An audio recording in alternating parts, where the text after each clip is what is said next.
Okay, that is it for the FOMC press conference for May. The next one is, I believe, going to be in June, where we're going to be getting some forecasts. And like I said at the very beginning of the stream, the primary risk for this FOMC was neutral expectations getting met.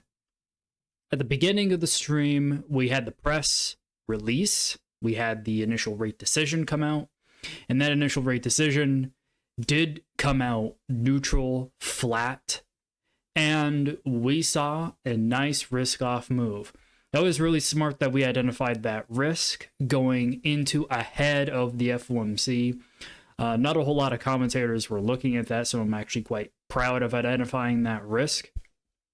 We had a poll earlier in the stream. I asked whether you guys thought DXY was going to go up or down, and it was 75%. 6 of the 8 people thought we were going to have a bullish DXY off the meeting. That was my expectation as well.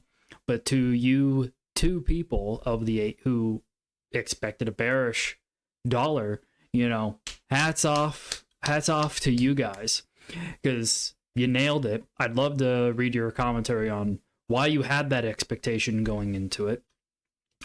And while being bullish DXY was my expectation, being risk on a bearish dollar was something that I took into account for my risk.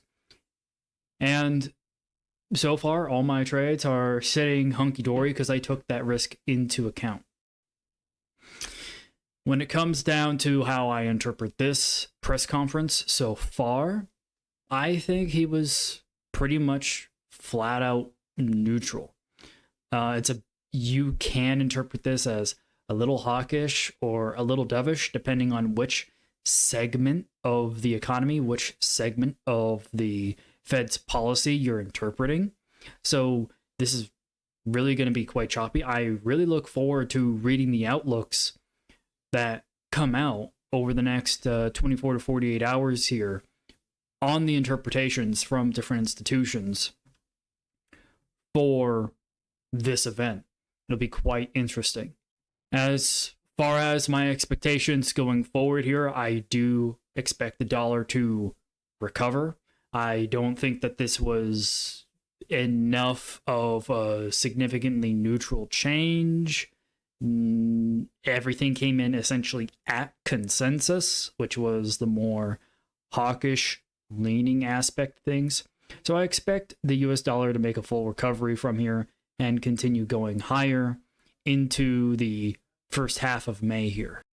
Okay, with that all said, I'm going to say thank you all for watching. If you do want to hang out with me here in the Discord, you can go ahead and hop in now. I'm going to be here in the trading room for probably another hour or so. And if you guys got any more questions, feel free to ask them in there in the general chat, in any of the trading channels and any of the research channels. Some of the outlooks that are freely available, I'll be sharing the ones that are freely available. And thank you all so much for watching. I will see you guys in a bit.